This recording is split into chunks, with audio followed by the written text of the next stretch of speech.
how would you describe to the average person how to have the best relationship with their biometric wearable data? If I measure my HRV right now, I can also get an accurate measurement because I'm not moving. I'm just sitting here and talking to you. And then this measurement is not really representative of much because first of all, I'm talking. So this will also disrupt my brain. And that might be, some underlying stress, so to speak, engagement in the conversation. And so this measurement doesn't really tell me much. And if I was to drink some water now, then my HRV would be elevated for some time if I was to measure it. And that also doesn't mean anything.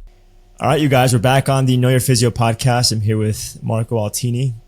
He's a pioneer in biometric data science, specifically HRV. He's been one of my biggest inspirations as a scientist, as a health scientist in this field. I first became familiar with his work when I was on the scientific team at BioStrap. My friend Chuck Hazard and I are constantly expressing our appreciation for Marco and the way that he's paved the road for us data scientists and data nerds. And it's an absolute honor and pleasure to have him here on the podcast. So Marco, welcome to the show and thank you so much for being here with us today. Thank you. Thank you for the kind words. I really appreciate the invite. So we have a major topic to explore today, which is interoception. It's my favorite word in the dictionary.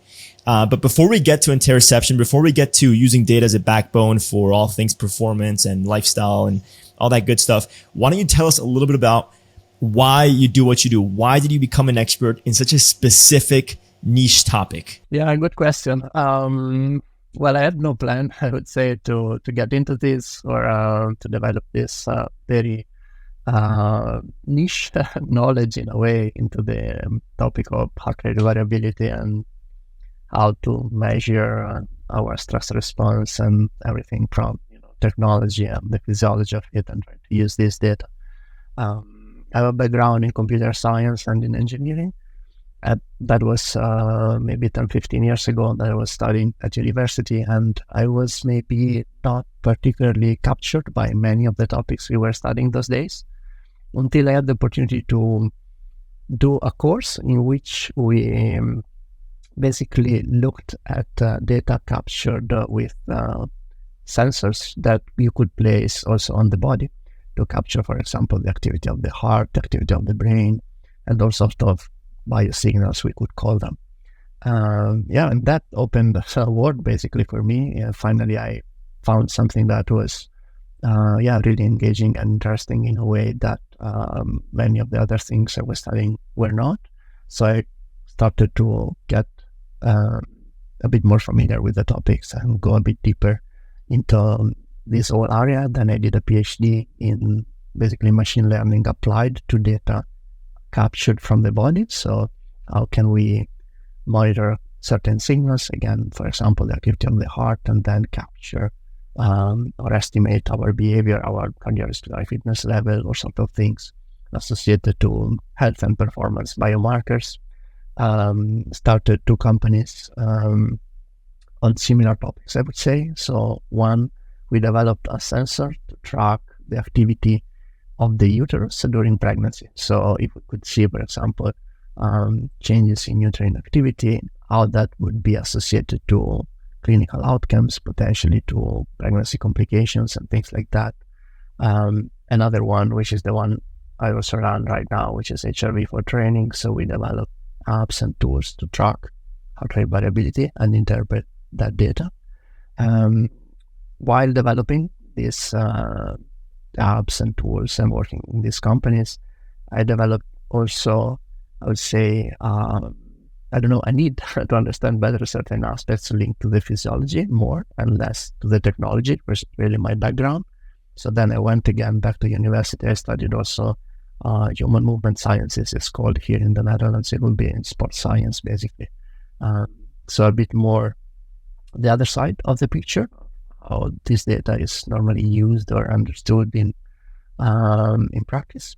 And then, at this point, I just try to combine these things, the technology, the physiology, and building practical tools and trying to communicate and help people making use of the data. I think that's the most important thing at this point. The technology is there. We have good knowledge about these topics, and we need to make use of it to basically just be healthy and perform better. And why do you think that this particular topic resonated so closely with you? Because you were studying all sorts of stuff and everything seemed maybe dull or boring, or just it didn't spark that interest. What was it about this science that sparked the interest and the passion? Maybe it's stress. Now I leave it. Yeah. Yeah. Well, you said as an be understatement that you start to get curious about this. You start to dig into it. I mean, it wasn't just a little bit of an interest. It was a PhD in multiple degrees. Yeah. So what was sure. the converting factor? Yeah, I think at the very beginning maybe just a fascination, but then as I got more in this idea of monitoring the body and seeing maybe the self-experimentation part of it, right? So how I could see certain things monitored in my body in relation to stressors, how you could capture that with the data, that ability to quantify certain responses, and then to change your physiology, for example, via training and things like that. I think that really clicked somehow in a way that, I never got bored since then, trying to understand this better and build tools and to help people making use of the data. And what were some of the first insights that you got into your own physiology? Because, and I'll tell you what, as a preface to that question, the reason why I'm here doing this with you is because I was in my physiology classes unlocking things and learning things about my body that I was like, it was like a selfish thing, right? You're like, wow, look at what my body can do. Look at how I can adjust certain things. And then it became selfless over time as I got to learn more and more about the science and the applied science. But what was it, in your case, what were some of the things that you learned about your physiology that showed you that, in fact, everyone needs to know about this science? Yeah, for sure. I would say one of the main insights for me was that this stressor that had the largest impact on my body, despite all the research on HRV and training and all the training that we might be doing, for me it was really more the work-related stress, right? So as a scientist or an engineer or an entrepreneur, work is my main stressor, right? I exercise a lot, but it basically almost doesn't matter for my response. It's really a lot about how I live, that psychological stressor, the work-related stressors, and seeing those things quite clearly in the data. For me, it was, first a wake-up call. Like, so how can I balance things a bit differently and, try to basically be healthier and live better. But at the same time, it was also so obvious that this data that we can capture is not limited to training, which is one of its main applications. And I get that, right? It's there's a number of reasons, let's say, why I think training is one of the main applications, starting from the fact that the user is typically highly engaged, to the fact that the data is easier to use, because if you need to change something, let's say your body is a bit more stressed and you want to adjust things, you just adjust the training. That is very easy. While if you have bigger stressors because something is off at work, in your family, or there's some health issue, these kind of things, you cannot just switch them on and off or change them around. So it's just harder in life to use these things and to stay engaged with them.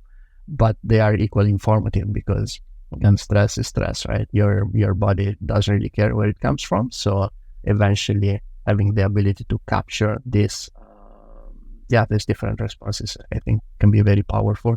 And for me, in the context of the stress response to, let's say, negative chronic work-related stress, was quite insightful.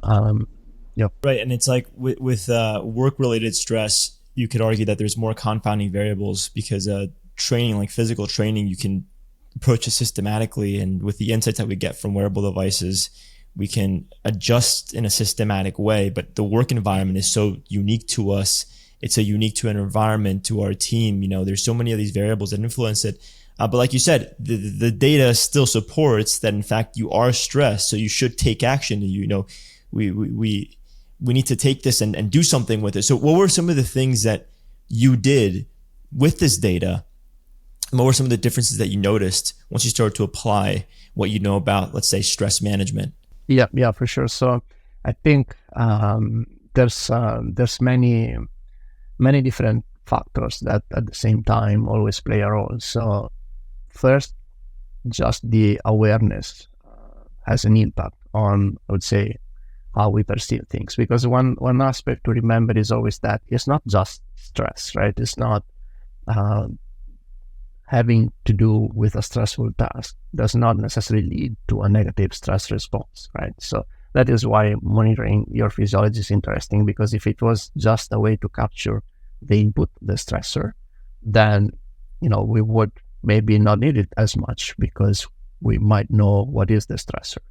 But what it tells us is really how we respond. So the same stressors, sometimes we could respond positively and sometimes negatively. This is true for training as well as for other non-training related stressors. So there could be situations in which a task at work is, we respond well to it, even if it is very stressful, maybe something that challenges us, but still we do well. But then in another situation, even the same stressor, maybe it's a different time of the year, maybe there are some other stresses in our life, and then our response to the same stressor differs. And that's why I think it can be insightful to look at the data and see how things are going. Personally, often it was more about the simple things, I would say, really trying to borrow terminology from training, to periodize a bit the way we work, right? So you cannot always be on and always be, working 12, 14 hours per day and do that, Monday to Sunday, every day of your life. It's trivial, but, when I was just out of school, that's basically what I was doing. It's that phase of your life where maybe you feel like there's a lot to learn, and, you also need somewhat to prove yourself and to do, achieve the goals you set for yourself and things like that.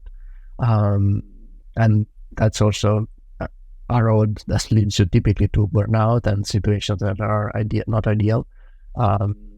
Looking at the data, I think, can give you that level of awareness. And for me personally, it was about trying to make some changes at that level.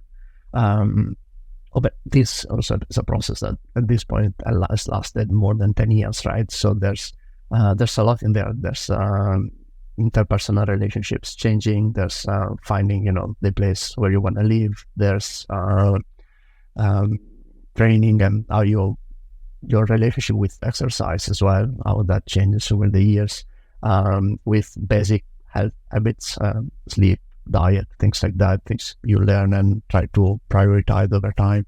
I would say really the basics and how you handle those, for me, that was the most important thing. And I think that's also what I try to stress the most with other people as well. Sometimes you have people that have maybe an HRV that is on the low side, and maybe later we can talk a bit about what that could mean, if we can do anything about that and things like that. But often we still maybe try to avoid the elephant in the room. So maybe this person is trying to exercise and eat well and all of that, but maybe you're also, the CEO of a company, and your job is obviously very stressful. So how are you doing with that? How are you handling it? Are you, always on your phone 24/7 every day of the year?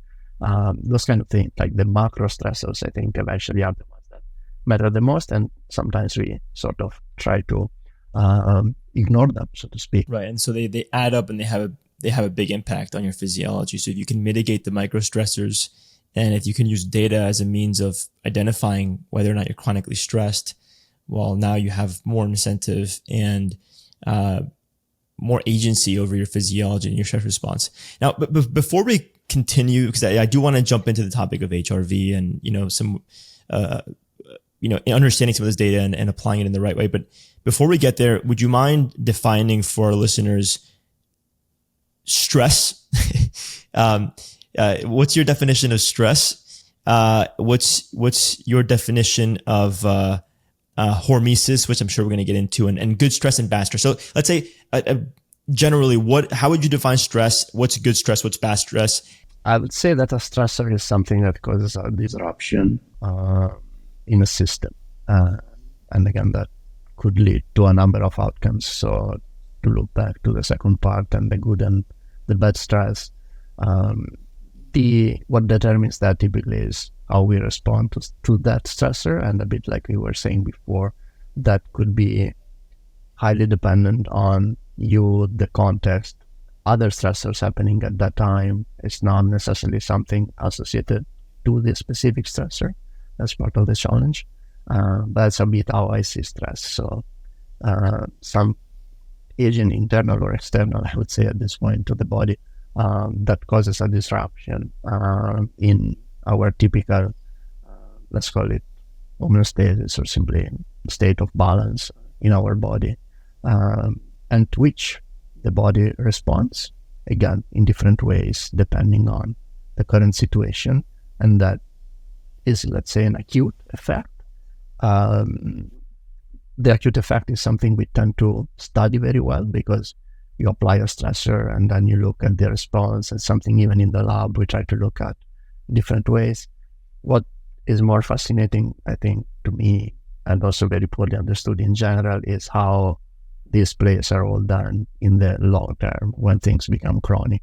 And many more factors play a role, but that's a bit of a maybe different conversation. Right. And then would you mind describing this? Let's say there's a stress dial. How do we know when the good stress becomes bad stress? And can you describe this effect from a data perspective, so objectively, and then subjectively, how does this actually feel when we go from the good stress to the bad stress? Yeah, it's a great question. I think here, let's say that in terms of the data, the way I can think about this is to look at the stress response through markers of stress.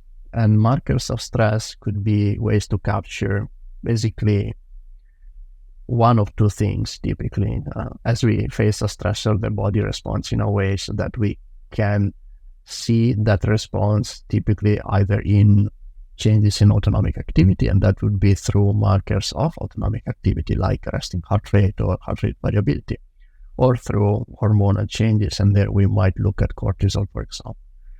For practical reasons, we look at heart rate variability or HRV and heart rate a lot more, because we can capture that very easily at this point, anytime, anywhere, and we cannot do the same with our hormones. Basically, it's just the technology is just not there right now. Hopefully in the future we will be able to have a clearer picture of that too. So we look at one side, which is the autonomic response to stresses, and I think here it's also important to highlight a bit the timing of things when we look at objectively at the stress response. And what I mean is that when we face a stressor, during the stressor, we have what we could call a negative response. For example, heart rate could be elevated and HRV could be suppressed. After the stressor, we will basically transition back to normal, let's say our values before the stressor. Now, when we measure the response, we need to let some time pass. So I think it's important to understand that any stressor acutely seems negative, even if it is actually eventually leading to positive response. A simple example is exercise. We measure these parameters during exercise, and of course they are all looking like it's a terrible situation basically for your health and physiology, right? Your heart rate is elevated, your HRV is very suppressed, and so on. But then we know that chronically exercise is good for you.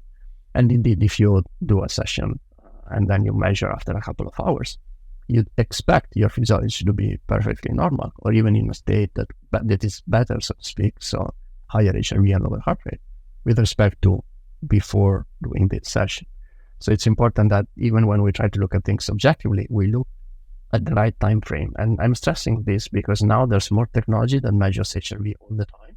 And I think we risk to get into a situation in which we make any physiological response something that is, medicalized almost, right? Something that is negative or to be concerned of, while many of these changes and transitions are perfectly normal, and physiology needs to be measured in certain specific times that maybe later we can discuss, so that you are actually looking at this response after the stressor and after your body could renormalize, and you're not just looking at it acutely as it happens, or a minute or two later and getting worried about it, because that's really not the point. So when we look at stress objectively, we apply a stressor, we know that there is a stressor, and then we look at how the body responds. After the fact, when sometimes has passed, as a negative response would still lead to, for example, a suppression in HRV for a long time, while if everything goes well, after that acute response, you're normalized and then you have a positive response. So this state, let's say, of stability, when your HRV or your resting heart rate goes back to your normal, that would be for me a positive stress response. And that's how I would distinguish, let's say, positive and negative stressors in terms of the individual response after some time. Subjectively, I'd say it's, maybe not really my area of expertise. Obviously, I, work with this data and with also subjective reporting of stress. I think that's also obviously very individual, but to thinking about your questions of when does it become, negative chronically in terms of the response. I think if I think even about myself, just as a case study subjectively, how I perceive stress and how this relates to the data, they do not always align, right? So I think that's one of the interesting aspects, but also the challenging ones, right? Because that's also how people sometimes get disillusioned with technology, because they expect the data they see to match how they feel. And that is not necessarily the case.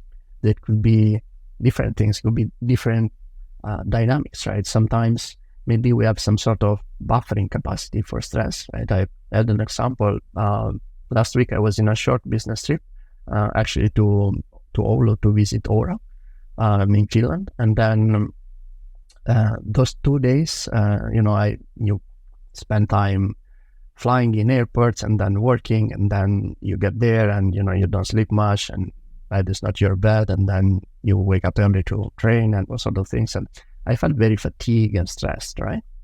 But my data was perfectly normal. So that was maybe somewhat a surprise.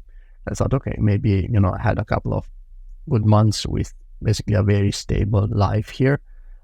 Maybe I have some buffering capacity for some stressors. But then I come back here and everything goes back to normal. And I think, okay, now it must be staying where it is or even getting better. And instead, I have sort of a delayed crash. Right? So my data starts to show suppressions, and then it stays suppressed for actually 4 or 5 days. And in this period, after the first 2-3 days, I was feeling actually perfectly normal, not aligned with the data.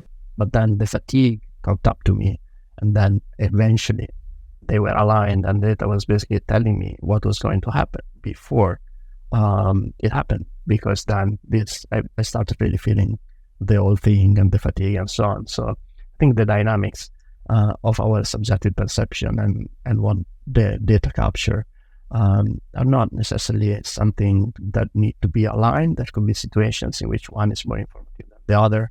I think the goal for me is never to use the data instead of your feel or your subjective perception, is to try to combine the use of these two things, right? Very, very well said. If you can, in a clear and concise way, for the folks that don't have a very good relationship with their devices, how would you say, in simple terms, and not that this, everything that you said is absolutely clear, makes sense, but how would you describe for the average person tuning in how to have the best relationship with their biometric wearable data? I've seen the folks, the type A individuals become obsessed, and then everything is about their data. And I've seen people that wear the Aura every day and don't even charge it.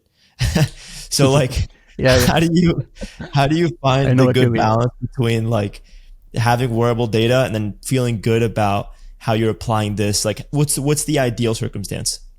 One important thing is, yes, we have, you have bought a wearable and you're paying your subscription and you have invested in this, but still take a step back. There's a lot in there. Try, I would say, not to, tried to look at a few things maybe at the time also, and I can give actually some, because I've been thinking about this a lot more recently in the context of wearables, just some pointers on how, what to look at with more curiosity, let's say, and what you might actually rely on more as something that is actually more informative about your body's response. And, in devices provide a lot of metrics, and they provide all of them as if they were derived the same way. So for the user, you do not know, for example, that typically that heart rate or pulse rate is actually measured by the optical sensor that is present in the device. While, for example, oxygen saturation is estimated with mathematical models, and then sleep stages are estimated with even more complex mathematical models that have a much larger error typically. So I think this is important because sometimes also people get disillusioned because they see one thing that they clearly can recognize that is incorrect, and then they think, well, then everything in this device is incorrect. But that is not really how it works. So some things are reliable, some things are less reliable. Things that are measured, for example, your heart rate and your HRV and your skin temperature, those tend to be more accurate, at least at rest. So when you sleep, they tend to be good signals. So I would have a look at those more than at what is built on top of that, which could be, again, sleep-related metrics, fitness estimates, calories estimates, and things like that. So when you start to look at your physiology, I think you can start to see how your body responds to the different things you do, which could be informative in different ways in terms of also behavioral change and stress management. So I would start there. I would try not to go really all in. An example I may make recently with athletes is also,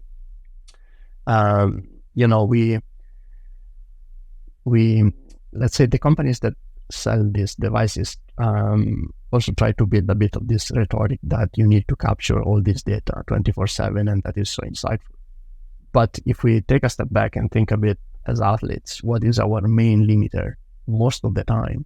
I'm thinking endurance athletes, but not only, actually, even strength athletes or sort of athletes actually that use their muscles in some way.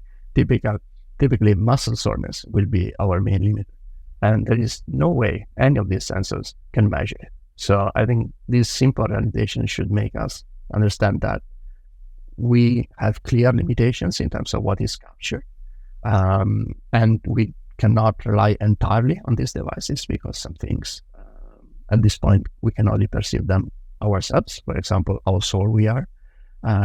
So if we try to understand that there's good data in there in terms of the physiological response of the body, but it's only always part of the picture in the context of our health and performance, then maybe we can start having a good relationship with the tool, which is one where, okay, we check the data because we want to see, we did this and that, and we want to see what happened, as our heart rate increased, and maybe situations are very obvious. We are getting sick, maybe our heart rate has increased, skin temperature has increased, HRV has reduced. All of these things can help us understand that maybe it's a good day to stay home, and then also to see when we are getting back to normal, recovery time, when it's time to get back into our normal routine. So there are some things that are quite obvious when we look at the data. So I think that can be insightful also beyond what we can perceive sometimes. So the data can show us things a bit earlier or after the fact. It can show us objectively if we have actually gone back to what we were before or not. So these kind of things, but always recognize that also not everything is captured by this device, any device, and that's fine. So we should not rely entirely only on them, but at the same time, we cannot, I think, dismiss them because there is useful data which is just being tracked based on how our physiology changes. So I hope that more people can find that kind of balance in there. Yeah, and when would you say that this wearable device data is, let's say, the most valuable? So when is it, like, are there certain times of the day or certain circumstances when we can reference this data and it has the greatest return on our investment? Actually looking at it and making decisions with it. Under what circumstances would that lie? Yeah, great questions. I think this is probably the most important thing. Once we have a good relationship with the data, we still cannot trust the data all the time. It's also tricky because even the data that is measured, for example, heart rate or HRV, there are situations in which the measurement is more accurate, and this is one aspect, but that is not all. So even if you have accurate data, there are moments in which the meaning and the interpretation changes. So in certain situation, the data that you have captured is not only accurate, but also physiologically meaningful. And in a second, we talk about what that means. And in other moments, you still captured accurate data, but it just has basically no physiological meaning in the context of your response to stress. So when we look at wearables, there is the best moment to capture the data is actually how they started, which is during sleep, because you're not moving. So the first thing is that the technology works very well, so it's accurate, because these optical sensors, they are really prone to issues when there is movement. I think we all know that if you exercise or move your wrist a lot and you have a wrist device, or your finger if you have a ring and things like that, that the signal gets messed up and the data is not accurate. While you're sleeping, the data is accurate. But then the second part, which is eventually the important one, is that during sleep, this is also more meaningful physiologically speaking, because you are measuring at rest. So you get a snapshot of your resting physiology. That's typically hours after stressors. For example, if you were stressed during the day, you exercised during the day, or you were traveling, then you have your dinner, you have your evening, you go to bed, and then you're at rest. And hours have passed from the stressors, and you capture your body's response. So if everything goes fine and you're responding well to stress, your physiology should show that things are pretty much where they were before. So 24 hours before, the night before, you should have similar values. An alternative to this, if you do not have a wearable, but you still track your physiology with an app, or, again, we make one that you can use to track your physiology with a phone. Others can be linked to an external sensor, chest strap, things like that. You can take a snapshot of your physiology first thing in the morning. This is not different from doing things like measuring your body weight first thing in the morning, right? You do it in a context in which you can do it more or less the same way every day, and before you do things that impact the data. In case of weight, it could be, before you eat or before you exercise. In case of HRV, which is, again, a marker of your autonomic nervous system response to stress. So basically measure also before you do anything else, because anything impacts your autonomic nervous system. So before you exercise, eat, or start thinking about those sort of things that could upset you, or read your social media and things like that. So you wake up, take your measurement. That is also a resting physiology measurement, very similar to a night measurement that you could take as you sleep with a wearable. So in those contexts, the data represents your stress response, and those are, I think, both the ideal moments to capture the data.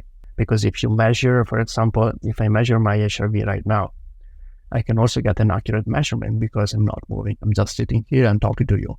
But then this measurement is not really representative of much, because first of all, I'm talking, so this will also disrupt my breathing and impact the data in a way. Then there might be, some underlying stress, so to speak, engagement in the conversation and things like that. So this measurement doesn't really tell me much. And if I was to drink some water now, then my HRV would be elevated for some time if I was to measure it. And that also doesn't mean anything. It's just that we are looking at things in a moment in which they are not really representative of what we are interested in, which is the stress response. That's why I think really the night or the morning routine are key if you want to assess how our basic, what I would call baseline physiological stress changes over time in response to all the stressors that we face. Right, and it's ironic because if you wanted to double down on the accuracy, then the way that these devices work, they would be incentivizing a sedentary lifestyle. Yes, certainly. Never move so you can get a good reading. My aura is telling me to just sit around all day. Exactly. Interesting. Okay, and let me ask you this question. And obviously, this is in your case, slightly controversial. Do you think that the average person with a wearable device using an app and a platform, do you think that they alone, by monitoring their data and getting insights from the app, that they have enough to actually incentivize the right lifestyle changes? Or should they work with a coach or a professional? Or, is there some next step that they need to take, that they should take, to genuinely have a good relationship with their science? Yeah, I think it's a great question. So personally, the way I see it right now is that if you have the opportunity to work with someone, that is fantastic. So it's really a way to step up this whole process. And again, we can borrow this from athletics and, performers and, every athlete as a coach, so more or less. And, there's a lot that goes on in there in terms of the objective data, the subjective data, or simply establishing a plan. I think this is also key. When we do things for ourselves, often we are maybe reactive, very reactive. So even if we use the data, even if we have all the understanding of the data and how it works, then we might see, some low scores some days, and we make some changes, and then we just act very quickly to what we see in the data, but maybe without the big picture and long-term plan, which I think should be always the first step when we start using these devices. So your goal should not be optimizing this metric or that metric. Should be more, your health or your performance, depending on what you care about.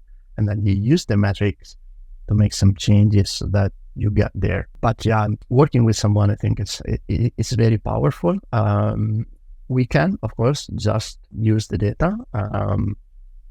If we understand the limitations, what is captured, what is not captured, how to use it. I think it is tricky there because sometimes the companies are not too transparent in terms of all these differences that we tried to highlight earlier about, even which parameters are actually accurate, which ones are not.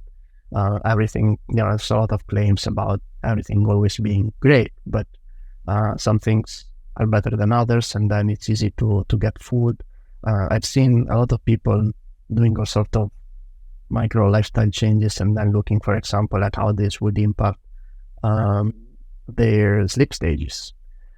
And that's something that it's very hard to do because the technology works okay with sleep stages, but it's not that it really gives you an information that is accurate enough and reliable enough to be able to make meaningful changes and trust the outcomes that you see.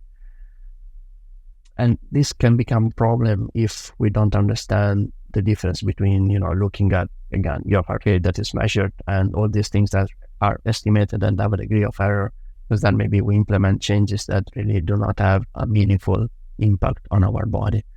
And all of these things are, again, just difficult to understand because they are not communicated to us properly. So that level of transparency sometimes is missing. So I think we need to try to first get to a stage where we are a bit more transparent. And this is also the same with the quality of the data, things you were saying before. It was great when you're not moving, otherwise it doesn't work so well. But almost no device out there gives you information about the quality of the data, right? So you see the data, and when the data is low quality, you do not know. You can only guess. For example, even if you exercise and you have a device that measures heart rate, and sometimes you know that the heart rate is wrong. For example, certain periods maybe is very high or very low, and it doesn't match what you were doing, and you just say, okay, there, it's incorrect. But the device probably also knows, but it does not report, hey, here, probably the data was not correct. I think if we were just to get to a stage where we are a bit more transparent with these things, there will be a lot to gain for the user, because otherwise it's easy to get fooled, and it's never the user's fault here. It's just how the devices operate, how they show the data, how they are marketed. I think obviously there's a lot of powerful information and useful information, but at the same time, it can be challenging to make use of them individually or also with the coach, because the coach, you're not guaranteed that this person actually knows all of these things or can understand all of these differences. But typically, I think it can be helpful, at least in the context of having a plan, using the data with that optics in mind. So let's use it to make some changes to the plan, not to be reactive all the time and just make changes all the time without having this view of the long-term plan and the smaller adjustments. That I think that's where the wearable can play a better role at this stage. And who do you think is the ideal practitioner or professional that can work with people to do this? Like, who can actually grasp this and look at the big picture of someone's life and the data and help them take the best steps towards optimization, regardless of whatever that means for the individual, whether they're an athlete or a CEO or just the average person. Who's the ideal practitioner? Yeah, probably very context specific, I would say. I think here a background in psychology will be very welcome, right? Because also how we respond ourselves to the data and to the things that we see, behavioral change. So behavioral scientists also obviously would have a lot of different skills for the planning, depending on if you're an athlete, that would be a coach which has an expertise in your specific area. So I think it's really a mix of skills, depending on the individual and the goals that we want to achieve. But there is, I wouldn't say that there is one aspect that is more important than the others, because then you also have the technology aspects, right? So these things that I'm talking about, if I hadn't actually built this technology, I don't think I would know when you can trust this or that, or what can be done, what cannot be done, when the physiological link, meaning, let's say, between stress and HRV breaks, because, I've done these studies and looked at the literature, but otherwise, I think sometimes we trivialize many of these relationships. So I don't think it's an easy role, but I think it's something that maybe in the future can be more common and kind of a lot of people making use of all the data that they are collecting. So definitely not like your average, health coach. Like, it should be someone that has a background in psychology, maybe behavioral sciences, perhaps exercise physiology, or a blend of all the above, that can actually interpret this and understand not only what it means, but your relationship with it, right? As we've described, is one of the most important circumstances and characteristics that this process has to have of developing the right relationship with your physiology and what you're studying. And let me ask you this. Yeah, for sure. Obviously, the technology still needs to evolve. We still need to, in a way, evolve. But what do you see as the ideal circumstances with human beings and their biometric wearable devices? Like, let's say 5 to 10 years from now, where do you hope that we are with this data in our process of optimizing our performance, our health, our lives? Let's put it this way. In the past 10 years, we got really good at measuring some of these things. Before, it was not easy at all. If you look at maybe 95% of the literature on heart rate variability, it's studies in which someone was taken to the lab, you take a measurements of their resting physiology, then they do an intervention of several weeks, and then back to the lab and take another snapshot of your resting physiology. And if for anyone that has measured their HRV, I mean, it's almost a ridiculous approach, because there is so much day-to-day variability in the data, right? So you don't, like, you could even capture the exact opposite of what happened, just because maybe that was a low day at the end of the study. Even in a week in which maybe you had a very good week and still you had a suppression a day, maybe you just had a heavy dinner, maybe you were just very stressed to be in the lab to take this measurement. So the ecological validity, right? So the real life applicability basically of these measurements and studies, I think, was very low. Now we measure continuously. You're home while you're living your life, and with some tools you don't even think about it when you measure in the night. And all of this data is teaching us a lot on the relationship between stress and how we perceive it, and the environment, and different stressors, and our health and our performance. So I think that has been great, and there's a lot of studies going on. What we, I think, know basically nothing about still is how do we actually change things in a positive way. For example, what is the impact if I was to do this intervention? What would happen? What do we expect in terms of our physiology? If my HRV has been reducing for a couple of months, is that a seasonal effect, or can I do something in terms of my behavior to change that? And does it even matter? That is even a bigger question, right? So yes, HRV is associated with many different clinical outcomes in different ways, but we don't really know what happens if we do an intervention that, tries to target a change in your physiology, if that also eventually targets a change in the outcome in terms of health. All of these things we don't really know, and I think I'd be interested to see if we can learn more about these things. Even the simplest things, exercise protocols, breathing protocols, like can we change how we respond to stressors in a way that our data is more stable, so we have less of these suppressions that are in theory negative, and then maybe we don't get into these states of chronic suppressions that might last months or years.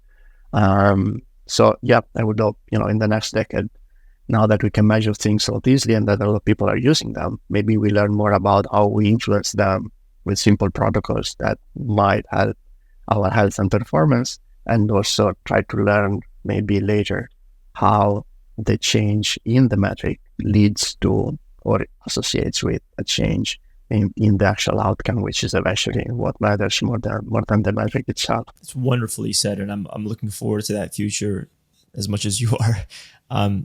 There's one question. All of these questions are just kind of in the spur of the moment, right? But there is one question that I think I've had for you for ever since I discovered your work, maybe 5 or 6 years ago. And I don't know how far you're going to take this, but what is your definition of HRV for, let's say, I don't know, call it a teenager? Like, well, why does a teenager even need to know what HRV is? But the question is, when the average person stops you and says, "Hey, Marco, what do you do, man? How would you describe this, and how do you make it valuable for any individual? What is HRV? Why does it matter?" The way I think about HRV is as a proxy of our stress response. So it's, for us, the simplest, most practical way to capture how we respond to stress. And eventually, we all face stressors. So no matter what we do, it could be school, it could be training, it could be, anything in our life, we deal with stress a lot, and that impacts our health, first of all. And then if we care about, our performance in certain contexts, that will also be impacted. So by getting an idea of how we respond to stressors, looking at HRV, becoming first a bit more aware of certain stressors and their impact on our body, then maybe we can start making some changes here and there, and then keep, our health and performance where we want it to be. So that's a bit how I would say I think about it in simple terms, but I would say that eventually that's what it is when we do things the way we discussed earlier. So we look at it, at the right time and the right context, then longitudinally over time, and look at relative changes with respect to your own data, and not, absolute values, for example, and things like that. That's what it is in a certain context, and how it can be used. Is high HRV something that anybody can realistically achieve? I know that it's, and please correct me if I'm wrong, but it's like one of, if not the most subjective, like biometric a variable, right? It's like totally subjective, but is it something that everybody can, improve? Or are there maybe is there any reason why, even applying everything that we know about HRV, that someone's HRV might not get up very high? How subjective is it really, and how much agency do we have over that value? I think that we have agency, but it is limited. So I think it's very important to understand this, because from the angle I often look things at, let's say I talk to athletes or top performers or people that really try to check all the boxes, right? Sleep, diet, exercise, and those sort of things. I always think, okay, your absolute value almost does not matter. You look at how things change in relative terms. So when you have a suppression, there is more stress, and you look at things that way and try to make adjustments here and there to keep things stable. Now, this does not mean that you cannot change the absolute value.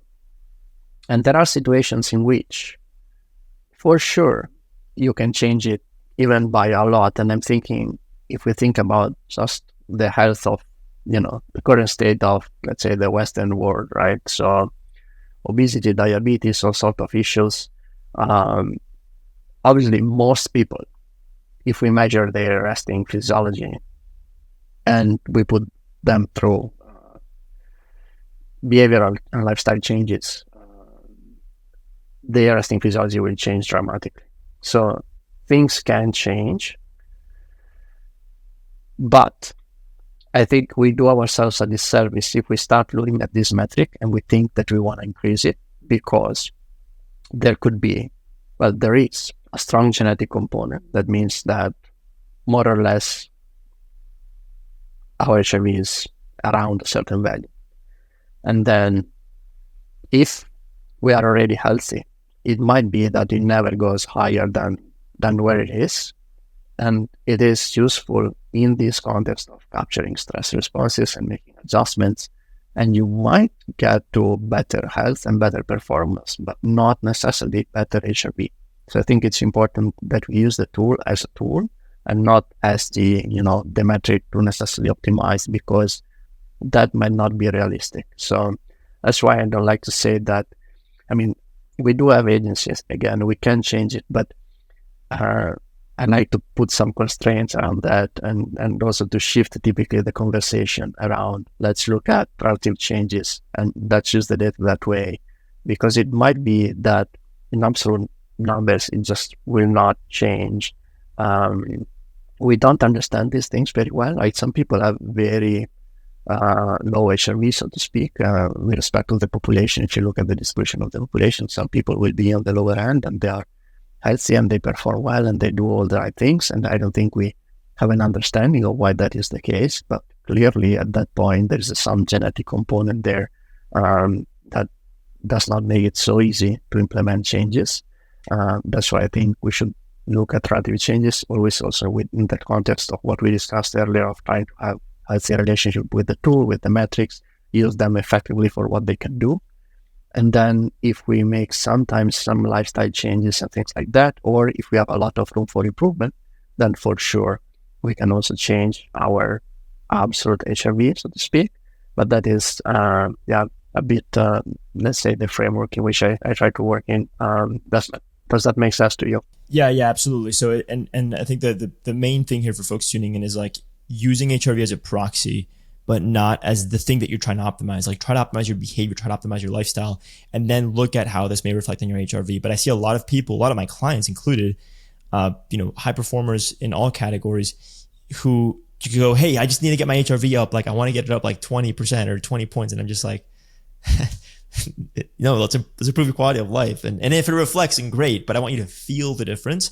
But yeah, it absolutely makes sense. And sorry to interrupt. I will just add one thing, because I think that also puts things in perspective. With HRV and long-term changes, we don't understand all of these very well, but there are also seasonal changes. So that's also something to remember. Huh? So if you start working with a client and it's September and maybe you're getting towards winter, it's unlikely that you will increase the HRV because HRV tends to be a bit lower in winter. So you're not a bad physio or bad coach. It's just that, there are also other changes there. And we need to remember those kind of things. And that's also one of the reasons why sometimes, we should just not think in those terms, because it's not how physiology works. Yeah, some of the toughest conversations I have to have is in describing that although these are clinical grade wearable devices, it's not clinically perfect data that we're seeing because there's just so many confounding variables, and just increasing a number for the sake of increasing a number isn't enough to actually change your life and your performance. And I know that we're running short on time, and I know that this next topic we can have several podcasts on. This is probably going to be the funnest part of the show for most people. But what would you say are like the highest ROI active to passive investments that just about anyone can make to objectively improve their quality of life in a way that the metrics can reflect? Everything from, let's say, if you wanted to start with breath work as being the most accessible, or you name it. But if you can give us a range from the active to the passive. Yes, I would say really to start with the very basics of, are you eating well? Are you sleeping well? And are you active? And active really means moving possibly as frequently as possible, not just, those 45 minutes of exercise that we are doing, but moving as much as possible, and then staying active, and then again, prioritizing your sleep and trying to eat a healthy diet. I think these have evidence behind that interventions aiming at looking at these aspects also showed positive changes in, reduced resting heart rate, an increase in HRV. Those kind of things tend to show up when you address this. You mentioned breath work. That's something that I think is very interesting because also tightly coupled with HRV in a way, right? So when you take deep breaths, you acutely increase your HRV. So there's that sort of stimulus, we could even call it, in terms of the parasympathetic system. So the evidence there says that as you do the practice, there is a meaningful increase in HRV. It is acutely as you do it. So after the fact, it does not necessarily stay there. I think this is one of the also areas that interest me in terms of what we will learn in the future, right? So if you keep up the practice and do it according to best practices and protocols that typically involve quite some dedication to blocks of 20 minutes per day for biofeedback, typically 10-12 weeks at least to start with, and then if you see changes in your baseline physiology, I think that would be particularly interesting. There is mixed evidence. Some people have that response, others not. So I think those kind of things, all these practices. Do you mind if I jump in for a second? Go ahead. Yeah, please. Yeah. So with respect to the breath work, something that I find fascinating is how, it's, again, like you said, it's very accessible. Like right now I can, as I'm speaking, my HRV is lowering. As you are listening, you're nasal breathing, you're using maybe the diaphragm, all of a sudden your HRV is higher, right? So it's very accessible, but over time, let's say that you are more conscious of just nasal breathing or like mouth taping while you sleep. In the beginning, it feels uncomfortable, but there are these changes in your physiology and anatomy that start to evolve. So for example, the nasal breathing, some people that aren't used to nasal breathing, they get more of this air hunger. So they feel like they need to mouth breathe. But what's happening is as they continue to breathe through their nose, they build up, let's say, their tolerance to higher levels of CO2, which is acidic, gives you the urge to breathe. And as you improve your CO2 tolerance, it becomes easier to nasal breathe. As you nasal breathe, you get more of this vasodilation in the sinuses.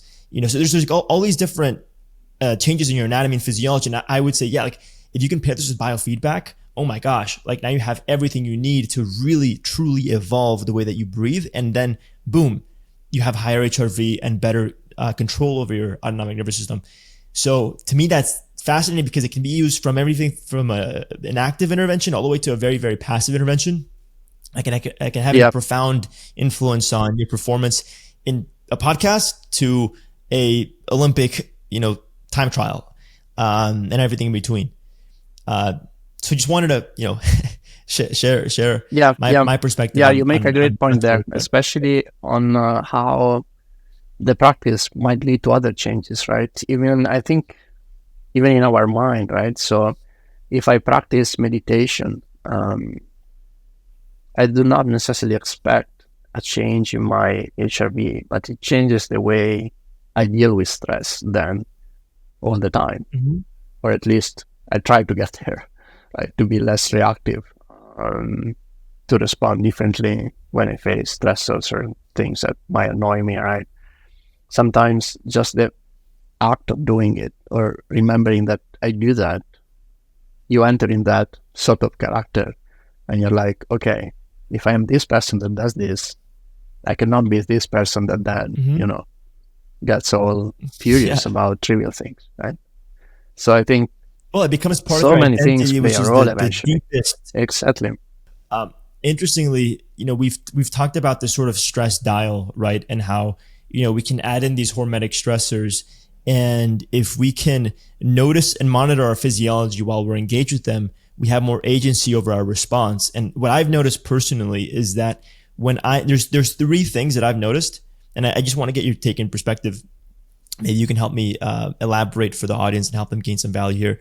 But the three things that I find that improve my HRV the most are when I'm consistently free diving and spearfishing, and I have to be very aware of how I'm responding and how it influences my performance. When I'm exposing myself to the cold often, so cryotherapy, cold showers, and when I'm fasting consistently. And would you mind describing to the listeners scientifically why this actually has an impact on my HRV in the long term, and how it can improve my performance outside of these activities? It's important also, I think, to highlight that this also might be individual. For example, I'm thinking about the fasting. So I was also reading more literature about this just recently. Well, there's obviously many different forms of fasting. There's even fasting that does not involve caloric restriction. There is fasting that involves caloric restriction. That will also have an impact. Let's say that in part of the literature, we see a reduction in resting heart rate and increase in HRV when there is some form of caloric restriction involved. Myself, I've also experienced this.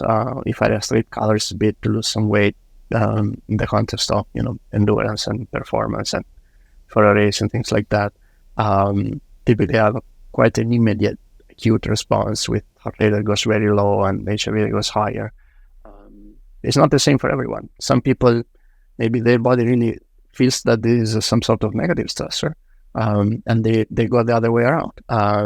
So I think that's also why it's interesting to look at the data, because you might be different from another person. And to make this even more interesting, I think, is that if we think about the example with exercise that acutely is negative but chronically is good, then even if you have a suppression in HRV, it does not necessarily mean that that is bad, actually, for us. It could be that if we do that for long enough, maybe we have a positive chronic response. So I think it's important this is not to say that any suppression in HRV will be good eventually, but it's just to say that it's not obvious and we don't know all of this well. So sometimes, we need to figure out sometimes with experimentations and things like that. Similar things related to cold exposure and cryotherapy. The opposites often would happen if you maybe do hot baths and you are exposed to hot temperature and things like that, right? That acutely would really raise your heart rate and your blood vessels dilate and your blood pressure reduces, your heart rate increases, and you have all this sort of big stress response. But that is also known to be quite good for your cardiovascular health if you do that long term. So these relationships are complex. We could have certain acute effect, the same or the opposite chronic effect, based on these different stresses. What was the first one that you had mentioned? The first one was when you were spearfishing, I think, and diving. I wonder if that's because you are somewhat in the zone, and that's something that you really, you train for, you practice, and then you execute, and it's something that, maybe puts your body in that state of, let's say, a positive response. Yeah. I certainly do achieve a flow state, but it's in an environment. It's an environment where I see the influence of my stress and my performance to an extreme, and I think it inspires me to build intuition with other circumstances and situations where there absolutely is. I mean, in every situation, right, there is a link between your stress response and your performance, but it's like that's like the extreme that shows me just how deep that link is. And I think a lot of people would describe spearfishing as, I think it's very accessible. I think some people will say, oh, it's inaccessible to me. But the point that you just made is, in fact, we should try to find these subjective areas, experiences, and stressors that can help us modify our stress response to improve our quality of life in the long run, in the big picture. Which brings me to my last question, because I know that we're absolutely short on time. And that is, when you measure being in your field, measuring and being so intimately involved in the biometrics that measure our stress response, what would you say is some of the low-hanging fruit to make sure that we can double down as much as possible on the hormetic stressor that is going to make us stronger, faster, fitter over time? Like, how can we set the stage for our physiology to gain as much from the positive stress that we add in? So one insight that monitoring gives us is about, again, how we respond, but then in turn, it allows us to play with the timing of the stressor. We talked before about, coaching and having a plan. Normally, when we have a plan, that's a good starting point, but we all know the plan changes all the time. And the idea of the data and the feedback is that we can apply stressors when the body is ready to assimilate them in a way that will lead to better health and performance. And this has actually been shown in a few studies in exercise, where looking at HRV, you would split two groups of people training for the same event into a group that would follow the plan, and a group that, when their HRV is suppressed, for example, they would skip the high intensity stimulus. So this group eventually trains less or less hard or does less high intensity workouts, which is actually, the stimulus that gives you the most improvement typically. But they end up performing either equally or better. This has been done in a number of studies, runners and cyclists. So there's a few of those. And that tells you that when you apply the stressor, it matters a lot, maybe even more than the type of stressor you apply. Because if you go hard when your body is already stressed and not ready to assimilate that stimulus, then basically you're just not gonna gain anything from it. So you just do that work, your risk maybe to end up into a negative chronic response, and maybe that could be at work, a burnout, it could be in training, being overtrained, all sorts of negative things, just poor health and performance. But the timing really matters. So if we want to set the stage, I think for better health and performance, we should try to manipulate the stresses in a way that is more in agreement with our body's ability to assimilate the stressor and respond to it positively over time. So Marco, what you're telling me is a great way to summarize what you do is you're an expert in smarter, not harder. That's your PhD. I tried to. I'm not sure. Oh man, that's very well said, and that's absolutely perfect, right? And it practically, would you say that this is like as simple as waking up in the morning, looking at what your metrics are, let's say your recovery score, right, or your sleep score, and from there making the decision about how hard or how long, or if you're going to train or not? Is this what this effect looks like on a day-to-day basis? And are the platforms that we have available to us right now, are they proficient in incentivizing that based on these scores? Yeah, so I would just to make it a bit more complex, I would make another distinction between your actual physiology and the scores that you find in these tools. So I would say try to look at the actual physiology. Try to look at your resting heart rate, your HRV. Look at if those numbers change negatively. You have different ways to behave there. You can be very reactive. There is a suppression. You make a change. You can be less reactive. This is where the research is going now. So you give it 2-3 days of a suppression, and you're like, okay, now there's clearly a signal there. So let's just make the change now. So that could be a way to do it. The way why I say look at the physiology and not necessarily the readiness recovery scores, sleep scores, and things like that is that the scores mix your physiology and your behavior. So sometimes you might have a low score because your behavior was different. You slept less, you exercised more, those things. But what you want to really see is how your body responded. It's not what the algorithm thinks you should be because of your behavior. For example, you slept a bit less, the algorithm thinks, hey, sleeping less means that you're tired, so that you should have a low recovery score or low readiness score. But then, what is your physiology actually saying? Because maybe that lower sleep or higher exercise did not impact your physiology negatively.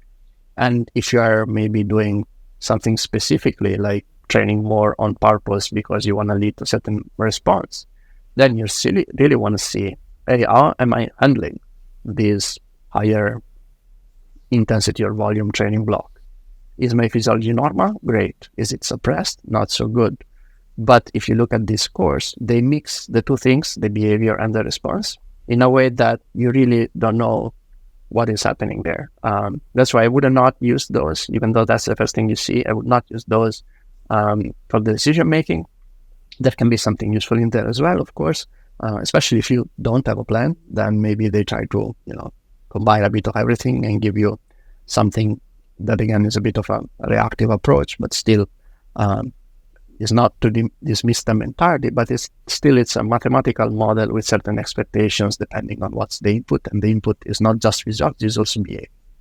So if you look at the physiology, the resting heart rate, the HRV, look at those data, and then if you see a change and you feel good, maybe give it 2 days, give it 3 days, and then start implementing a change to make sure things go back to normal quickly. In the studies, we always wait, let's say for a couple of days, what we call a baseline change. So let's say a weekly change instead of a daily change. But that's because in a study, to have these protocols that are the same for every person and, replicate the study elsewhere. But in real life, things are a bit different, right? So sometimes you have an acute suppression one day and you also feel terrible. It's also doesn't make any sense to wait for 3 days before you make a change, right? So if you're getting sick and there is a huge red flag, you implement the change right away. That's why we always need to work with the subjective and the objective together to decide the best course of action, I think, in real life. But my advice would be, if you see changes in your resting physiology, resting heart rate, resting HRV, that stick for 2-3 days, even if you feel okay, that's maybe a moment to try to pause and try to assess what could be going wrong, what stressors have you faced, and can you maybe make some changes in the stressors you are going to face that day or in the following days. That could be reducing stressors, like reducing training intensity, but it could also be giving priority to positive things that we discussed earlier, right? So maybe you just try to sleep a bit more, do some breathing exercises and things like that, and leave the training untouched. So you have, I think, freedom to play with different things. And see how that works, and then learn over time. Right, and I think this really speaks to the folks that are like that grind set mindset. That's like the folks that they have to show up every single day, go as hard as possible. Screw the data, like mental. It's all a mental. Those people are gonna burn out, or they're gonna have a shorter lifespan, or they're gonna get sick, and then that'll prevent you from going as hard as you really want to go in the long term, which is what actually matters. I anecdotally, because you've shared half of the research. Anecdotally, I've seen my best physical performance, like when I was road cycling. I would take this very seriously. I would only cycle the days that I had high HRV, and it's how I was able to level up as a cyclist faster than anybody else around me, because they were going every single day. It's a lifestyle, and I'm all for the lifestyle, but I was going on the days where my body was prepared to do it and I was recovering better. So I was able to accelerate my performance. And I think anybody that wants to accelerate their performance should look at their data. Yeah, absolutely. Well, look, I know we have to conclude this show. Is there anything else that you want to leave with our audience? Maybe where they can find you, any where they can stay in touch if they want to ask you any questions, any incoming works or books or anything that you want to make sure we mention here on the show? Yeah, so people can find me on Twitter at Altini_Marco. That's last name _ first name. I write Substack these days, so where I try to cover a lot of these aspects. So that's also probably one of the best ways to stay up to date with the work and also engage. Feel free always to comment and ask questions, and I try to reply to everyone. Cool. Well, Marco, it's been an absolute honor and a pleasure. Thank you so much, and I hope to have you back on the show very soon. Thank you so much.